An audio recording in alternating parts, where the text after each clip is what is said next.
What's up everybody, it's Josh from Tiger Castle, and recently I've been playing a ton of Final Fantasy 15. So that got me to thinking, what are things that RPGs need to be good? What are some things that I think that just needed to be in some RPGs? Like if all of these were in one, it'd be the best RPG ever. So I came up with a list of 5, because that's the number I came up with. So these are my top 5 things RPGs need, or should have, to be good.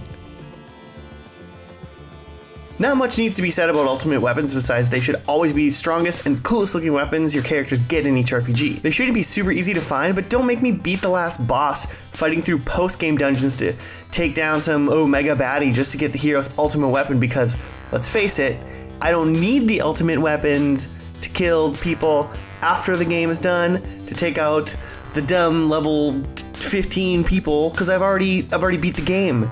Give me the weapons before I beat the game.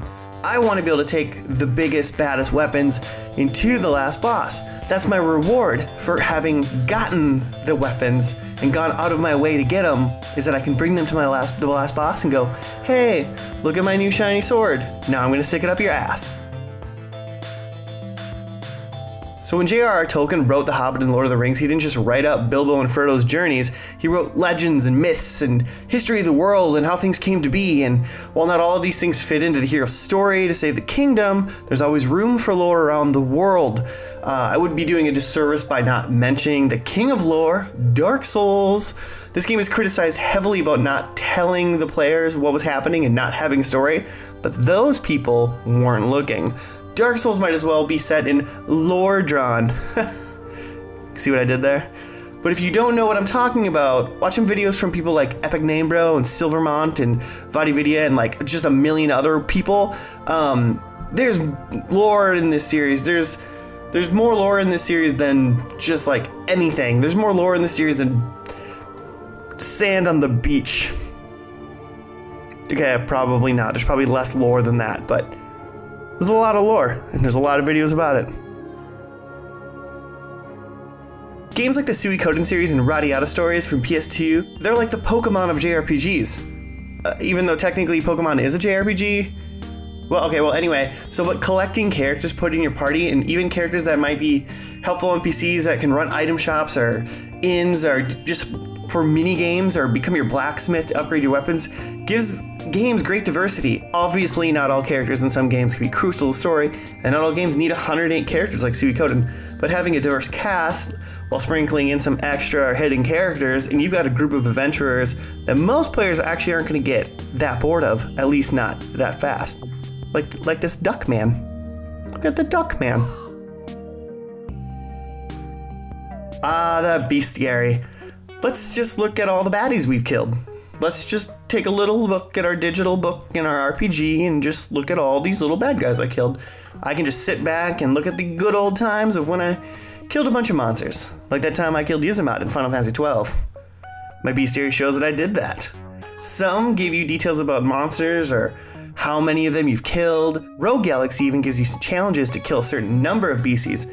Not much to this item, but just give us lists of bad guys killed. Maybe some details. Hey, maybe a medal, because we killed a really bad man.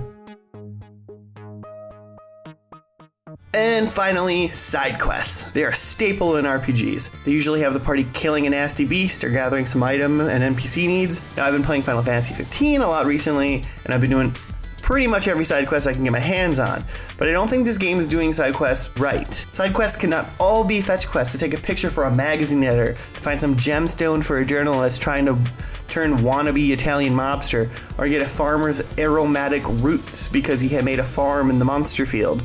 If you've been playing this game, you know exactly what I'm talking about.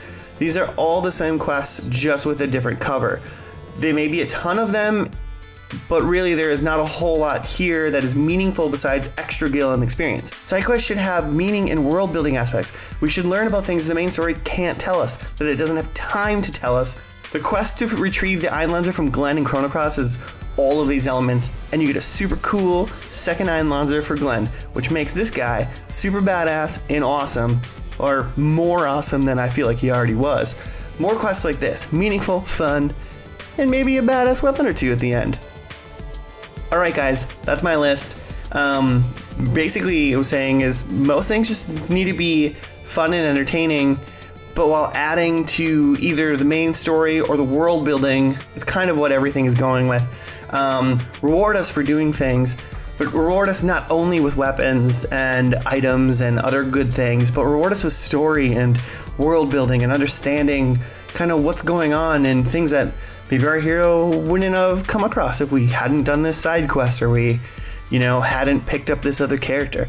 Side quests are great, but not all of them can be fetch quests. Some of them need to have meaning. Some of them need to give you good things. Don't give me those giant weapons when I don't need them anymore. Let me know what you guys think in the comments below. What are things maybe that I missed or things that maybe you think should be added to the list? Thanks for hanging out and watching, and we'll catch you on the next one. Peace.